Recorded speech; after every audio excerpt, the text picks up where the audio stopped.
தற்போது வந்து flash news நம்ம தமிழகத்தின் அருகே அதுவும் அரபிக்கடல் பகுதியில் வந்து பார்த்தீங்கன்னா ஒரு புதிய காற்றழுத்த தாழ்வு பகுதியை நிலவி கொண்டிருந்தது. அது தற்போது காற்றழுத்த தாழ்வு மண்டலமாக வலுப்பெற்று விட்டதுன்னு சொல்றாங்க. இதன் எதிரொலியாக தமிழகத்தில் நாளை கிட்டத்தட்ட ஒரு 6-7 மாவட்டத்திற்கு கனமழை எச்சரிக்கை வந்து விடுக்கப்பட்டுள்ளது. இதோடு மட்டும் இல்லாமல் நமது தமிழகத்தின் மிக அருகாமையில் இருக்கக்கூடிய பே ஆஃப் பெங்கால் வந்து பார்த்தீங்கன்னா ஆல்ரெடி ஒரு காற்றழுத்த தாழ்வு பகுதியானது இருந்துச்சா. ஸோ இதன் காரணமாகவும் orange alert, red alert, yellow alert சொல்லிட்டு தொடர்ச்சியான எச்சரிக்கைகள் கொடுத்துருக்காங்க. இதன் எதிரொலியாக தமிழகத்தில் இன்று இரவு மிகப்பெரிய சம்பவம் இருக்கு பசங்களா. ஸோ அதனால கவலையே படாதீங்கப்பா. இன்னொரு முக்கியமான குறிப்பு, நம்ம பசங்க எப்போ அனௌன்ஸ்மெண்ட் விடுவாங்க அப்படின்னு பாதி பேர் கமெண்ட் செக்ஷனில் கேட்டுக்கிறீங்க. தெளிவாக சொல்லிடுறேன், இதான் லாஸ்ட் வீடியோ நல்லா கவனிச்சுட்டு போயிருங்கப்பா.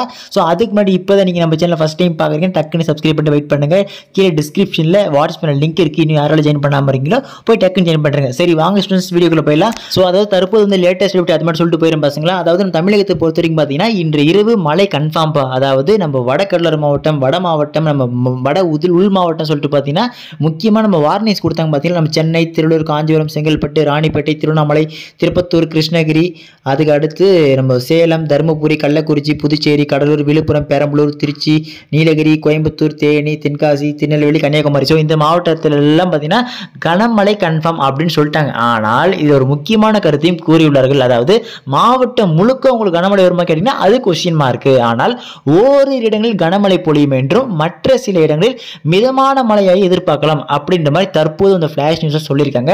அந்த அடிப்படையில் பார்க்கும்போது நாளை விடுமுறை என்பது உங்களுக்கு 2 பகுதிகளாக பிரிய வாய்ப்பு இருக்கிறது. முதல் பகுதி எப்படி வரும் பார்த்தீங்கன்னா எந்தெந்த இடங்களில் வந்து கனமழையானது பொழிந்திருக்கிறதோ அந்த பகுதிகளுக்கு மட்டும் விடுமுறை என்று அறிவித்துவிட்டு மற்ற இடங்களில் வந்து பார்த்தீங்கன்னா பள்ளிகள் வழக்கம் போல இயங்கலாம் அப்படின்ற மாதிரி சொல்வதற்கு வாய்ப்பு இருக்கிறது.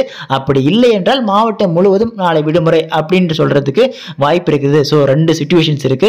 ஸோ அது இன்று இரவு மழை பொழிவை பொறுத்து உங்களுக்கு மாறப்படும். ஸோ அதனால் வெயிட் பண்ணி பாருங்க, வெயிட் அண்ட் வாட்ச். ஸோ அதோடு இல்லாமல் மற்ற மாவட்டங்களை கம்பேர் பண்ணும்போது நம்ம வட மாவட்டம் மற்றும் வட கடலோர மாவட்டங்களுக்கு மட்டும் வாய்ப்புகள், அதாவது விடுமுறைக்கான வாய்ப்பு கொஞ்சம் அதிகமாகவே இருக்கு. சரிங்களா. ஸோ நாளை காலை தெரிஞ்சுவிடும் பசங்களா, அப்டேட்ஸ் கொடுத்துட்டே இருக்கேன். ஸோ பகுதி வாரியாக வரப்போதால் மாவட்டம் முழுக்க விடுமுறை என்பது வரப்போகிறதா.